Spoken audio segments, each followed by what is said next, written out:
So my grandmother was Bella Rose McGlade. And I wanted to just yarn with you all about her for a minute because I am so massively proud of who she was, and what she represents to my family as well. Bella Rose McGlade was born in 1917 out at like sort of the Nwangarup through to Quaylup, Bremer Bay area. And she was the child of Woyung McGlade and James McGlade. Woyung was Aboriginal and James was an Irish policeman, of all things. However, the Irish were, in those days, still considered like scum largely, so it wasn't that crazy that it was with an Aboriginal woman. So my grandmother Bella was raised out at Quaylup Homestead, and it is a really, really beautiful place in the middle of the Fitzgerald National Park. And interestingly enough, I actually recently got in contact with the owners of the Quaylup Homestead, and they will allow me to actually access the homestead still, go see where she grew up, go see Aunt May's grave. I've been there as a child, but I haven't been back as an adult simply because it's 400 kilometers odd away.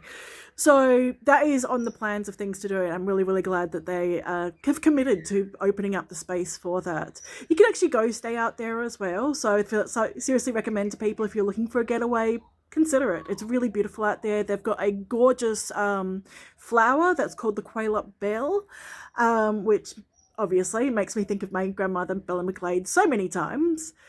So the McGlade family down there were tasked with building the rabbit-proof fence. If you know it, there's a whole movie about it, but basically it was this sort of Western Australia-wide fence designed to try and stop rabbits from getting in.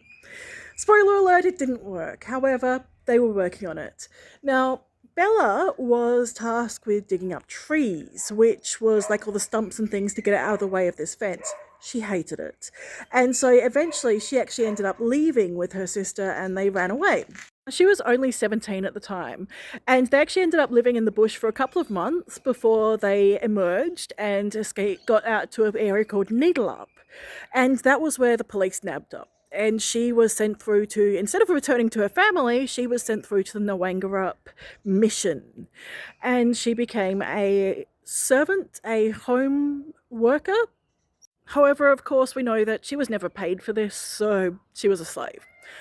And she went back and forth in various properties and bits and pieces like that. Now, my father was made on one of these properties with one of the owners of said property. So from there, my nana was sent back and forth to various locations around the area, and she ended up down in Bremer Bay with the rest of the family, which was the North Garnett, so the Garnett family. And while she was out there, she met North Garnett, and he was the young, very attractive, very strapping lad who was the main son of the Garnett family. He was the heir to the throne, so to speak. And this family was a pretty big deal. They had a lot of land in the area, they bred merino sheep, And my Nana Belle was this horseback riding, hunting, feral woman who was absolutely stunning. And so, of course, the son fell in love with her. The parents noticed that they were getting too close, so she got sent back to the mission pretty quickly then. Now, while she was back at the mission, doing all of her other bits and pieces, going to other families, those sorts of things, North Garnett was married off to I don't remember her first name, but her name was Barnes. Her surname was Barnes. And she was basically the opposite of everything my grandmother was. She was white. She was a English lineage person. She was also extremely short and kind of dumpy, not gonna lie.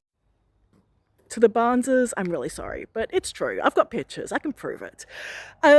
So they had a baby together. They had a whole lot of difficulty with that, and she had a lot of health issues.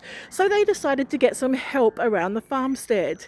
And guess who they sent out? My Nana Belle was sent out again to that same home. They rekindled their relationship. Not great, not gonna lie, but considering that everything that I have heard from other family members, everything I've heard was that it was consensual. It was love. It was genuine affection. When she got pregnant, she was sent back to the mission extremely quickly. Now, stay tuned for part 2 because this is getting out of control and my Nana has had an amazing life.